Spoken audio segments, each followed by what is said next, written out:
Hey everyone, and welcome back to the channel. Take a look around you. On your desk, in your bookshelf, maybe even the packaging your lunch came in. Paper is absolutely everywhere, so much so that we barely even notice it. But have you ever stopped to wonder where it all comes from? It's not just magically printed into existence. The journey from a towering tree to the crisp, clean sheet in your hands is a fascinating, complex, and surprisingly high-tech process. Today, we're going on an incredible journey to unlock the secrets of paper manufacturing. We're going to step inside the factory and witness this manufacturing marvel for ourselves. So grab a notebook of paper one. Of course, and let's get started. Our story begins in the forest. But don't worry, modern papermaking is all about sustainability. Most paper comes from managed forests, where trees are grown specifically for this purpose. For every tree harvested, new ones are planted, creating a continuous, renewable cycle. The most common trees used are fast-growing species like pine, spruce, and birch. Once harvested, these massive logs are transported to the paper mill, where the real transformation begins. The first step is debarking. The logs are tumbled inside huge rotating drums, where friction strips the bark right off. This bark isn't wasted, by the way. It's often used as biofuel to help power the mill itself. Efficiency is key. With the bark gone, the logs are ready for the chipper. Imagine a giant pencil sharpener, but for entire trees. These powerful machines slice the logs into small, uniform wood chips, about the size of a coin. This increases the surface area and makes the next step much easier. And that next step is called pulping.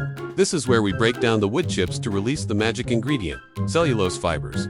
These are the tiny, strong plant fibers that form the backbone of paper. There are two main ways to do this: mechanical pulping and chemical pulping. Mechanical pulping is like making a smoothie. The wood chips are ground up with giant rotating stones or metal plates, physically tearing the fibers apart. This method is very efficient and uses almost all of the wood, but it can leave behind some impurities like lignin, which is the natural glue that holds the wood fibers together.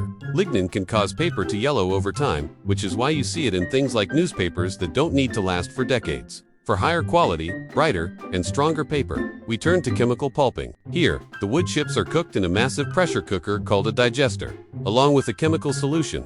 This chemical bath dissolves the lignin and other materials, leaving behind almost pure cellulose fibers. This results in a much stronger and more durable pulp. After cooking, the pulp looks like a dark, gooey oatmeal. It's then washed and screened multiple times to remove any remaining impurities and chemicals. The used chemicals are also recovered and reused in a closed-loop system, again maximizing sustainability. Now we have our pulp, but it's still brownish. To get that brilliant white paper we're all familiar with, it needs to be bleached. Modern bleaching processes have become much more environmentally friendly, often using oxygen-based compounds like hydrogen peroxide instead of older, harsher chemicals. This process brightens the pulp without damaging the precious cellulose fibers.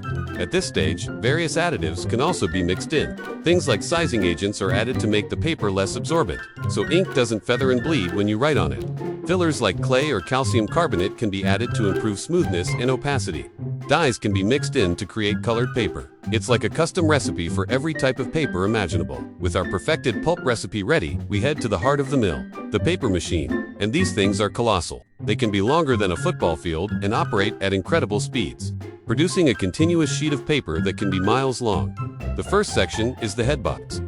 It sprays a very thin, very wide mixture of pulp and water, about 99.5% water and only 0.5% fiber onto a fast-moving mesh screen. It seems like a lot of water, but this is crucial for ensuring the fibers are evenly distributed. As the watery slurry travels along the screen, gravity and suction boxes underneath pull the water out, and the cellulose fibers begin to link together, forming a fragile, delicate web. This is the very first moment our sheet of paper is born. It's still incredibly wet and weak, so it moves carefully into the press section. Here, the delicate sheet is passed through a series of massive rollers that squeeze out even more water, compacting the fibers together and making the sheet much stronger. After being pressed, the paper is still damp, so it enters the dryer section. This is a long, enclosed part of the machine filled with dozens of steam-heated cylinders. The paper snakes its way over and under these hot rollers, and the remaining water evaporates. The temperature and speed are controlled with incredible precision to achieve the perfect moisture content. Too dry, and the paper becomes brittle. Too wet, and it won't be stable. Finally, after being pressed and dried, the now strong sheet of paper goes through a process called calendaring. It passes through a stack of smooth, heavy rollers that give it a final press. This process determines the paper's final finish, making it smoother, glossier, and giving it a uniform thickness. Think of it as industrial-scale ironing. And that's it, the journey is complete. At the end of this gigantic machine, the continuous sheet of paper is wound onto massive parent rolls, which can weigh several tons. From these giant parent rolls, the paper is then cut down to size for its final application. It might be sliced into smaller rolls for newspapers, cut into standard sheets for office printers, or sent off to be converted into cardboard boxes, paper bags, or books. And one of the best parts of this whole story is that it doesn't have to end here. Used paper can be collected and sent back to the mill to be recycled.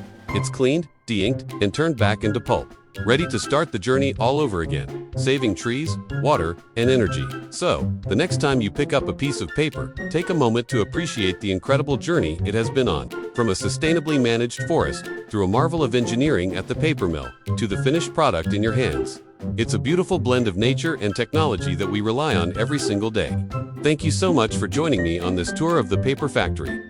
I hope you found it as fascinating as I do. If you enjoyed this video and learned something new, please give it a thumbs up, and don't forget to subscribe and hit that notification bell so you don't miss our next adventure. Let me know in the comments what everyday item you'd like us to explore next.